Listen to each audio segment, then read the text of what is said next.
quick little review of the last session we did. What were some of the key things we took away from the last session that we had? Yes, sorry, wait. Oh, this is good. Yeah, it's going to be good, eh? It's going to be awful. Giselle. Close. Felicia. It's not that either. Although, Melissa. way to be, anyways, never mind. What is it again? Fancy. Fancy, that's it. Fancy, what do you have?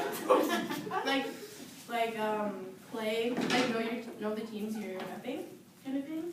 Okay. I don't know. Sure. Joy told me like last time. Were you there? Yeah, she was here. Fancy was a regular contributor last time around. I don't think so. Wait, go for it. She was here. Okay, so what is go forward is one of the Principles of the game. Okay, so principles of rugby. Oh, I wrote it down. Okay, what else? So Support. support is another principle of the game. Yeah, but what about the principles? Principles of sevens. Sure. Okay, and so what are some of the differences with sevens? Right. Speed. What were those? Time. And Time, space. speed. Space. Oh, and contest. Yeah.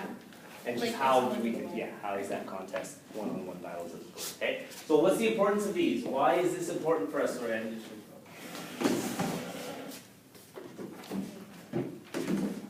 Why are these important?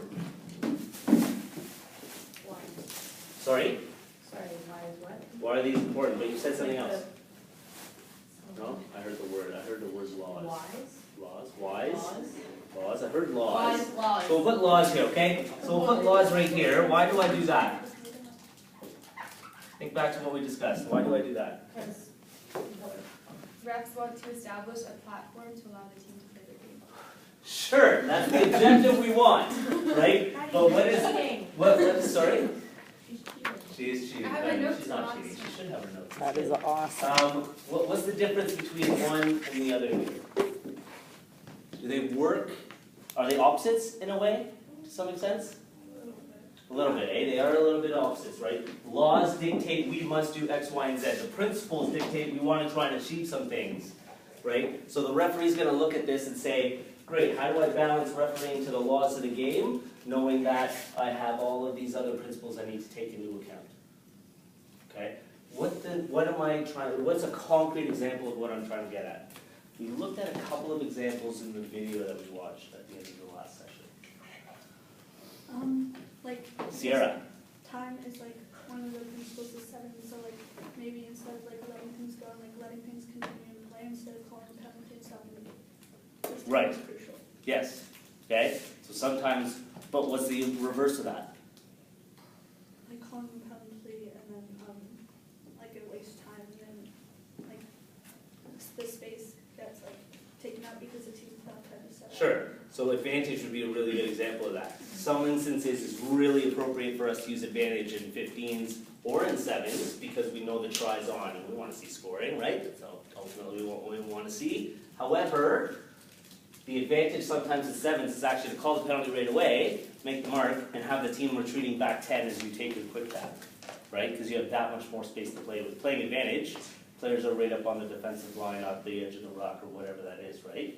Whereas on a penalty, they're back 10, that gives you that much more space to play with. So what's the real advantage? What would you prefer as a 7s player? Sorry? Back 10, eh? Yeah, you just got more room to run a strike play or to be able to find some space on the outside or whatever that is, right? More space to run a wide line, all that kind of jazz. And jazz it up. Great, okay, so what we said was we'd go over all that stuff, we did, and then today what we were going to focus on is one key area of the game. Which key area of the game are we going to focus on today? Breakdown. The breakdown. Why are we going to focus on the breakdown? Because it's where like most penalties happen. It's not just most penalties, And it's breakdown.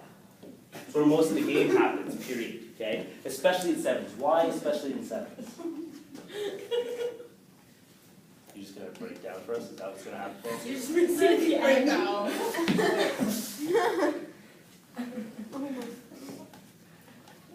So why especially 7s? Why is it so crucial? Because if someone doesn't roll away in time, it could change the whole game. A little bit of that. But why do we not put as much of an emphasis on other parts of the game in 7s? What are other parts of the game I'm referring Is it to? because there's like contact involved or something? A little bit, Yeah. a little bit. Other parts of the game would be like catch, pass, and like run. Kinda, for a player, yeah, for a ref, not really. Oh, I don't give a shit how you catch pass. Sorry, I'm working on it. I don't care how you catch pass. And it's not to say that it's not important, it's to say from a referee's perspective, it doesn't really matter. What matters is the fact that, like, look at a scrum for instance. Do I really put the same emphasis at scrum time at sevens as I do at the breakdown? Why? If you want to get the game going, doesn't really matter if the ball doesn't go on straight or anything, you just want it to go. No one really cares. Yeah. The game is predicated on the sense that as long as we have a restart and the ball is recycled, we're going to get on with it. Same with lineouts. I mean, we see far more lineouts than we have in the past, but outside of the referee setting up the lineout, do we ever see lineout infractions called at sevens? Do you ever see a referee give a free kick or a scrum option for a not, I mean, maybe not straight, for those who are really not skilled at being able to throw the ball in, but there's so much leeway. 15s, every pregame plan I do for 15s, has a particular piece on the scrum. Because it's such an important part of how the game is played in 15s. Sevens really not. I mean, it could be in terms of setting up a platform to attack from, but in terms of decisions that happen at scrum time for a referee, it really doesn't make a huge difference.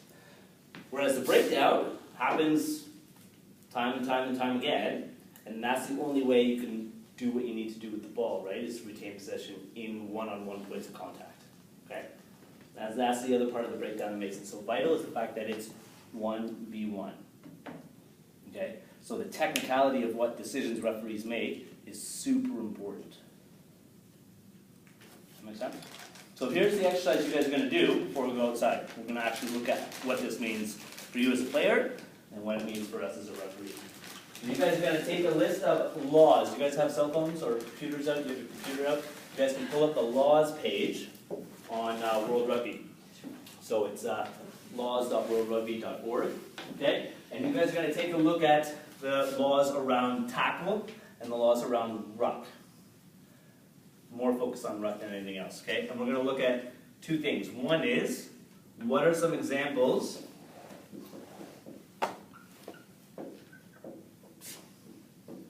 of law that referees cannot deviate from?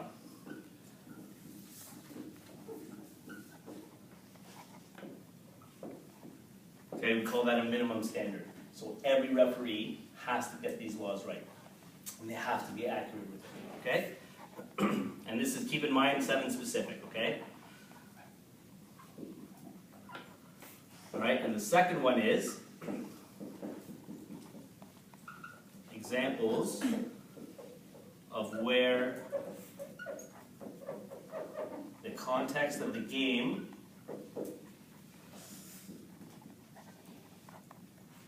allows the referee,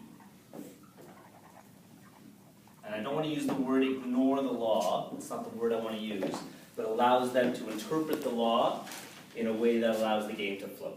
Does that make sense? So instead of calling a penalty necessarily, we're going to find a way to either play on, or call advantage, or something like that. Does that make sense? So just in 2 groups, okay, you guys are going to answer the first 2 questions here, and then